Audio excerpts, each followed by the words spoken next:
नमस्कार, प्रवास साक्षी न्यूज नाटक और आप सभी का स्वागत है। प्रधानमंत्री नरेंद्र मोदी आज 75 वर्ष के हो गए। बीजेपी ने इस उपलक्ष्य में 15 दिन से ज्यादा समय के लिए सेवा पखवाड़ा शुरू किया है। केंद्र और राज्यों की बीजेपी शासित सरकारों ने 2 अक्टूबर तक देश भर में स्वास्थ्य शिविर लगाने से लेकर स्वच्छता अभियान चलाने, स्वदेशी उत्पादों को बढ़ावा देने के लिए मेलों और बुद्धिजीवियों के समागम तक कई तरह के जनसंपर्क, कल्याण, विकास और जागरूकता कार्यक्रम आयोजित किए हैं। मोदी ने स्वयं मध्य प्रदेश के धार में महिलाओं और बच्चों के स्वास्थ्य और पोषण पर केंद्रित एक राष्ट्रव्यापी अभियान की शुरुआत की। उन्होंने जनजातीय आबादी पर केंद्रित एक कार्यक्रम सहित कई अन्य विकास कार्यक्रमों का शुभारंभ किया और लोगों को संबोधित भी किया। हम आपको बता दें कि जवाहरलाल नेहरू और इंदिरा गांधी के बाद मोदी भारत के तीसरे सबसे लंबे समय तक पद पर रहने वाले प्रधानमंत्री हैं और निर्बाध कार्यकाल के मामले में दूसरे स्थान पर हैं। मोदी का 17 सितंबर 1950 को गुजरात के वडनगर शहर में जन्म हुआ था। प्रधानमंत्री को देश भर से मिल रही बधाइयों का जिक्र करें तो आपको बता दें कि राष्ट्रपति द्रौपदी मुर्मू ने प्रधानमंत्री नरेंद्र मोदी को उनके 75वें जन्मदिन पर बुधवार को बधाई दी और देश में बड़े लक्ष्यों को प्राप्त करने की संस्कृति का संचार करने के लिए उनकी प्रशंसा की। द्रौपदी मुर्मू ने प्रधानमंत्री को जन्मदिन की बधाई देते हुए कहा, आज विश्व समुदाय भी आपके मार्गदर्शन में अपना विश्वास प्रकट कर रहा है। राष्ट्रपति ने एक्स पर एक पोस्ट में कहा, भारत के प्रधानमंत्री श्री नरेंद्र मोदी जी को जन्मदिन की हार्दिक बधाई और शुभकामनाएं। परिश्रम की पराकाष्ठा का उदाहरण प्रस्तुत करते हुए अपने असाधारण नेतृत्व से आपने देश में बड़े लक्ष्यों को प्राप्त करने की संस्कृति का संचार किया है।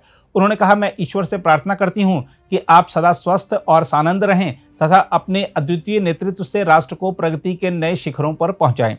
वहीं प्रधानमंत्री को उनके 75वें जन्मदिन पर बधाई देते हुए जनता दल सेक्युलर के प्रमुख एचडी देवेगौड़ा ने कहा कि नरेंद्र मोदी ने सोच समझकर फैलाए गए इस भ्रम को तोड़ दिया है कि केवल कांग्रेस पार्टी ही देश को एकजुट रख सकती है, स्थिर और बेहतर सरकार दे सकती है।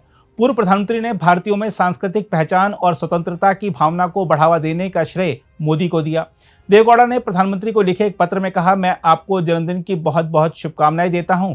ईश्वर की कृपा हमेशा आपके साथ रहे और आपको शक्ति प्रदान करे ताकि आप हमारे देश को नई ऊंचाइयों तक ले जा सकें। उन्होंने कहा, पिछले 11 वर्षों में जब से आप देश के नेतृत्व में हैं, आपने सामाजिक आर्थिक स्थिरता और सुरक्षा सुनिश्चित की है। भारत की जनता ने इसे हर मौके और हर चुनाव में स्वीकार किया है। भारत एक विशाल, विविध और मिश्रित राष्ट्र है और इसे एकजुट रखना तथा शांति बनाए रखना आसान काम नहीं है। पिछले दशक में देश के मिजाज में स्पष्ट बदलाव का उल्लेख करते हुए देवेगौड़ा ने कहा कि पुराने समय से ही यह एक सोच समझकर फैलाया गया भ्रम था कि केवल कांग्रेस पार्टी ही देश को एकजुट रख सकती है, स्थिर और बेहतर सरकार दे सकती है। दूसरी ओर बीजेपी नेताओं, सहयोगियों और जनता दल के सदस्यों ने मोदी को जन्मदिन की शुभकामनाएं दी। रक्षा मंत्री राजनाथ सिंह ने कहा कि मोदी ने अपने दूरदर्शी नेतृत्व, राष्ट्र के प्रति समर्पण और अथक परिश्रम से देश को नई ऊर्जा दी है और उसे एक नई दिशा दिखाई है। राजनाथ सिंह ने कहा कि उन्होंने विश्व स्तर पर भारत की क्षमता और सम्मान को बढ़ाया है और लोगों व गरीबों के कल्याण के प्रति उनकी प्रतिबद्धता अनुकरणीय है। जब राष्ट्रीय अध्यक्ष डॉक्टर मुरली मनोहर जी जोशी थे, उस समय जो उन्होंने यात्रा की थी पूरे भारत की, उस दौरान उसके कन्वीनर के रूप में मोदी जी ही दायित्व निभा रहे थे। उस समय उनसे हमारी भेंट झांसी में हुई थी और झांसी में जोशी जी के बोलने के पहले उन्होंने 1-2 मिनट 4 मिनट तक अपने भी विचार व्यक्त किए थे और मैंने देखा कि उनको विषय को प्रस्तुत करना और उनकी बोलने की शैली, ये सब बहुत ही प्रभावी थी। ऐसा मैंने अनुभव किया। तो मुझे लगा कि जो बीजेपी की लीडरशिप है उसमें कोई एक फ्यूचर है तो मोदी जी हैं। मेरे मन के अंदर उसमें भाव पैदा हुआ। 2006 से जनवरी से ही मैं राष्ट्रीय अध्यक्ष रहा, तो उस समय तो हमारी भेंट मुलाकात बराबर होती रही है और मैंने उस समय भी राष्ट्रीय कार्यकारिणी में भी देखा कि उनके सुझाव बहुत ही उपयोगी हुआ करते थे, बहुत ही सटीक और सांगठनिक दृष्टि से भी जो कि प्रासंगिक कहे जाएं, ऐसे सुझाव उनके हुआ करते थे। पर्सनल डिसिप्लिन का जहाँ तक सवाल है, इलेक्शन कैंपेन समाप्त हुआ, समाप्त होने के बाद फिर वो आए हमारे यहाँ, मैं सूखा रोड पर रहता था रेजिडेंस पर, अध्यक्ष जी आपको अपना रिपोर्ट कार्ड देने आया हूँ, मैंने अपना कैंपेन का काम पूरा कर दिया जो दायित्व तो आपने दिया था। तो इस प्रकार के डिसिप्लिन वो पॉलिटिकल वर्कर थे और अपनी टीम के साथ बराबर जो है जॉली मूड में रहते हैं। कभी कोई बाहर देखे लोगों को लगता होगा कि इतना वर्कलोड है, ये है, बड़े वो तनाव में रहते होंगे, ऐसा नहीं। मोदी जी को इस रूप में मैंने नहीं देखा। एक से एक किस्से और कहानियां आज भी सुनाते हैं, बहुत ही आनंद की अनुभूति होती है उस समय संगठन के काम करने में भी। माने जब वो प्रधानमंत्री नहीं बने थे, जब वो प्राइम मिनिस्टर वो इलेक्शन कैंपेन कमेटी के चेयरमैन जब घोषित हुए थे उस समय भी, और फिर बाद में प्राइम मिनिस्ट्रियल कैंडिडेट घोषित हो जाने के बाद लगभग देश के 17-18 राज्यों में हमारा उनका साथी दौरा हुआ था। तो उस समय भी इलेक्शन कैंपेन को कैसे आगे बढ़ाना, क्या करना, इसमें तरह तरह के सुझाव दिया करते थे, जो कि वास्तव में कैंपेन को प्रभावी और सफल बनाने की दृष्टि से बहुत ही उपयोगी थे। जब मुझे बाद में मालूम हुआ कि उन्होंने कई विदेश यात्राएं पहले ही कर ली हैं, मैंने मुख्यमंत्री वगैरह बनने की पहले ही जब संगठन की जिम्मेदारी निभा रहे थे उस समय भी,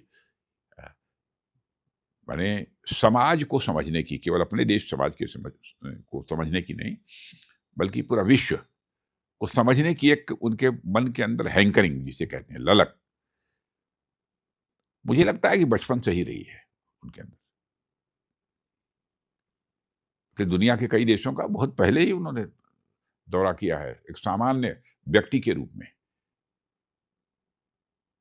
और उन देशों को, उस देश में रहने वाले लोगों को समझने की उन्होंने कोशिश की है। चैलेंजेस से कभी घबराते हुए तो उन्हें मैंने कभी नहीं देखा है। मुझे लगता है कि उनके ऊपर दैवीय कृपा है, और ये क्षमता ऐसे नहीं आती है बिना ईश्वर की कृपा से। घबराते हुए और डरते हुए मैंने कभी नहीं देखा ना। काल्पनिक क्षमता के भी अद्भुत धनी है, संवेदनशील भी उतने ही है। मैंने देखा तुरंत कोई ऐसी घटना हुई, आंखों में आंसू आ जाते हैं, और परिश्रम करने की तो अथक क्षमता परमात्मा ने दे रखी है। बिना दैवीय कृपा के, बिना ईश्वर की कृपा के संभव नहीं होता।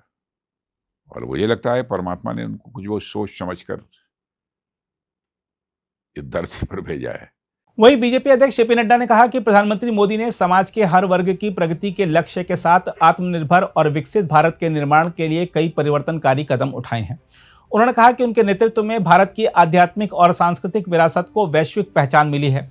उधर केंद्रीय मंत्री नितिन गडकरी ने मोदी को विश्व का सबसे लोकप्रिय नेता बताया और कामना की कि उनके नेतृत्व में भारत आत्मनिर्भर बने और आतंकवाद तथा भ्रष्टाचार को खत्म कर विश्व गुरु बने। वहीं केंद्रीय गृह मंत्री अमित शाह ने प्रधानमंत्री नरेंद्र मोदी के जन्मदिन पर उन्हें बधाई दी और कहा कि प्रधानमंत्री पिछले 5 दशक से भी अधिक समय से लोगों के कल्याण के लिए अथक प्रयास कर रहे हैं और वह प्रत्येक नागरिक के लिए राष्ट्र प्रथम के आदर्श वाक्य की जीवंत प्रेरणा है। Happy birthday PM Modi hashtag के साथ एक्स पर अपने पोस्ट में अमित शाह ने यह भी कहा कि व्यवस्था में शुचिता, निर्णयों में दृढ़ता और नीतियों में स्पष्टता लाने वाले मोदी जी ने शासन के केंद्र में वंचितों, पिछड़ों, गरीबों, महिलाओं और आदिवासियों को लाने का अविस्मरणीय कार्य किया है। करोड़ों देशवासियों के जीवन में अकल्पनीय परिवर्तन लाकर विकसित और आत्मनिर्भर भारत की निर्माण यात्रा से उन्हें जोड़ने वाले मोदी जी पर पूरे देश को गर्व है। हम आपको यह बता दें कि प्रधानमंत्री को बधाई देने में उद्योग जगत के दिग्गज, खेल जगत के बड़े छोटे खिलाड़ी तथा बॉलीवुड के कलाकार भी पीछे नहीं हैं। आइए देखते हैं प्रतिक्रियाएं। Wishing you a very happy birthday honourable prime minister Narendra Modi ji. आपको जन्मदिन की ढेर सारी शुभकामनाएं।